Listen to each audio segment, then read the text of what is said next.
Hello friends, ഇന്ന് നമ്മൾ നോക്കാൻ പോകുന്നത് നീതി ആയോഗിനെ കുറിച്ചിട്ടാണ്. നീതി ആയോഗിൻ്റെ full form national institution for transforming India എന്നാണ്. ഇത് ഫോം ചെയ്തത് 2015 ജാനുവരി 1-നാണ്. ആദ്യ സമ്മേളനം നടന്നത് 2015 ഫെബ്രുവരി 8-നാണ്. ടീം ഇന്ത്യ എന്നാണ് പറയുന്നത്. ആദ്യ CEO സിന്ധുശ്രീ ഖുള്ളറാണ്. ആദ്യ വൈസ് ചെയർപേഴ്സൺ അരവിന്ദ് പനഗിരിയെയാണ്. ഇപ്പോഴത്തെ CEO ശ്രീ BVR സുബ്രഹ്മണ്യമാണ്.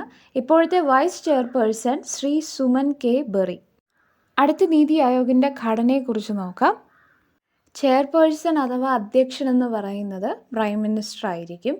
പിന്നെ വൈസ് ചെയർപേഴ്സൺ അതായത് ഉപാധ്യക്ഷൻ കാണും. അത് പ്രധാനമന്ത്രിയായിരിക്കും നിയമിക്കുന്നത്. പിന്നെ അടുത്തൊരു ഭരണസമിതി അല്ലെങ്കിൽ ഒരു ഗവേണിംഗ് കൗൺസിൽ കാണും. അവിടെ മുഖ്യമന്ത്രിമാരും കേന്ദ്ര ഭരണ പ്രദേശങ്ങളിലെ ലഫ്റ്റനൻറ്റ് ഗവർണർമാരും അംഗങ്ങളായിട്ട് വരും. അടുത്ത 2 പാർട്ട് ടൈം മെമ്പേഴ്സ് കാണും. ഇവർ പ്രധാന സർവകലാശാലകളും ഗവേഷണ സ്ഥാപനങ്ങളിലും ഉള്ളവരായിരിക്കും. പിന്നെ അനൗദ്യോഗിക അംഗങ്ങൾ അതായത് എക്സ് ഓഫീസോ മെമ്പേഴ്സ്. പ്രധാനമന്ത്രി നിയോഗിക്കുന്ന 4 കേന്ദ്രമന്ത്രിമാരാണ് ഇപ്പോഴുള്ളത്.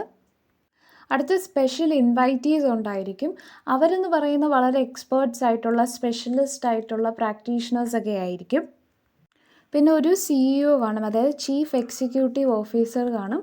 ആ സ്ഥാനത്തുള്ള ആളെയും പ്രധാനമന്ത്രി തന്നെയാണ് നിയമിക്കുന്നത്. അടുത്തതായിട്ട് നീതി ആയോഗിൻ്റെ ലക്ഷ്യങ്ങൾ എന്താണെന്ന് നോക്കാം.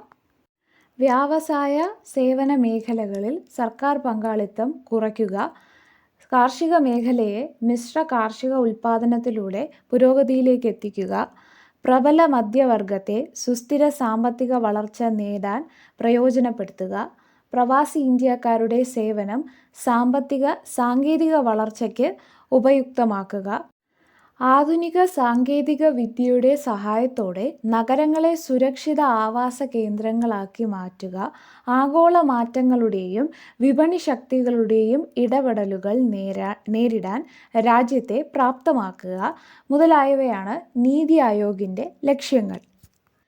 നിങ്ങൾക്ക് ഈ വീഡിയോ ഉപകാരപ്പെട്ടെന്ന് വിചാരിക്കുന്നു. ഇതുപോലെയുള്ള കൂടുതൽ ജനറൽ നോളജ് ടോപ്പിക്സിൻ്റെ ക്ലാസ്സുകൾ നിങ്ങൾക്ക് കിട്ടാനായിട്ട് ഈ ചാനൽ സബ്സ്ക്രൈബ് ചെയ്യുക.